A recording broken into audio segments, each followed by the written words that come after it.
ஈழத்தமிழர்களிடம் என்ன பிரச்சனை என்று சொன்னால், அவர்களிடம் எந்த விதமான திட்டமும் இல்லை.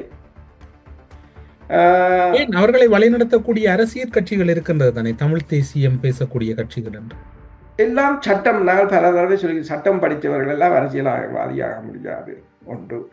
ஆனால் நீங்கள் பாருங்கள், மாக்கானி வந்து பேசியிருந்தார் இங்கே டாவோஸ்ல, சுவிஸ்ல.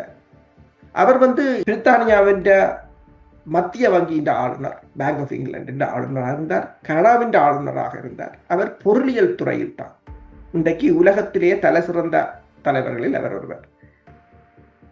ட்ரம்பை பார்த்தீர்கள் என்று சொன்னால், பிரெஞ்சு அதிபர் இமானுவேல் மேக்ரோன் வந்து ஒரு வங்கியின் முன்னாள் அதிகாரி.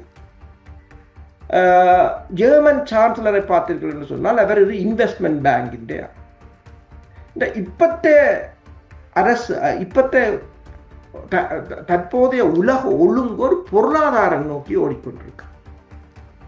யுஎன்ஏ விழுந்துட்டு, யுஎன் இல்லை. ஏன் யுஎன் இல்லைன்றது என்னத்துக்கு அடையும்? அமைதி கவுன்சில்ன்றதை ட்ரம்ப் தன் தலைமையில காசாவில் அமைச்ச போதே யுஎன் அவுட் என்று தெரிஞ்சிட்டது. இனிமேல் யுஎன்ல வேலை. இப்ப சட்டம் படிச்சவைக்கு இனிமேல் அரசியல்ல பெருசாக வேலை இல்லை. அந்த நினைக்கிறோம் அது 70-80 முடிஞ்சுது. காலாவதியானதுகளைத்தான் நாங்கள் தூக்கி வச்சு கொண்டிருக்கிறோம். காலாவதியம் சரி, அந்த சட்டத்தையும் சரியா பயன்படுத்தினார்களா என்றால் இல்லை. எந்த கூட்டத்தில் போய் எதை பேசுவதென்று இல்லை.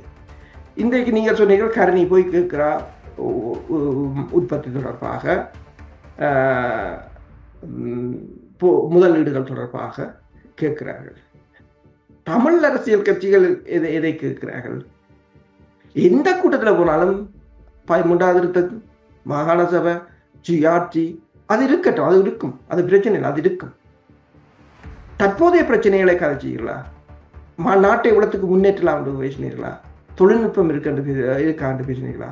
அல்லது அங்கு படித்து வெளியேற மாணவர்களுக்குரிய அடுத்த நிலைமை என்ன, தொழில் முயற்சி என்ன, ஒரு சர்வீஸ் செக்டரா இருக்கலாம், ப்ரொடக்ஷன் செக்டரா இருக்கலாம். சரி, அது என்னென்றாவது உங்களுக்கு தெரியுதா? என்னென்றாவது தெரியுதா? இப்போ சர்வீஸ் செக்டர்ண்டா என்ன, ப்ரொடக்ஷன்ல செக்ஷன்ண்டா என்ன? பிரித்தானியாவை பொறுத்தவரையில் பிரித்தானியான்ற மேனுஃபேக்சரிங் குறைவு, சர்வீஸ் செக்டர் தான் கூட உங்கள்கிட்ட. அப்போ அன்றைக்கு அங்கே இங்கேருந்து ஒருத்தருக்காச்சு, இங்கே தமிழாக்கள் எல்லாரும் கன இடத்துல பெரிய இதில் இருக்கிறார்கள். அவர் சொன்னார், தான் அந்த அப்படி ஒரு சர்வீஸ் செக்டரை இலங்கையில் போடணும்னு யோசிச்சதா. ஆனால் அதுக்குரிய நிலைமை என்ன? இப்போ இலங்கை அரசு செய்ய வேண்டும் என்று யோசிக்கிறார்களா, அல்லது தமிழ் கட்சிகள் தாங்கள் செய்ய வேண்டும் என்று யோசிக்கிறார்களா?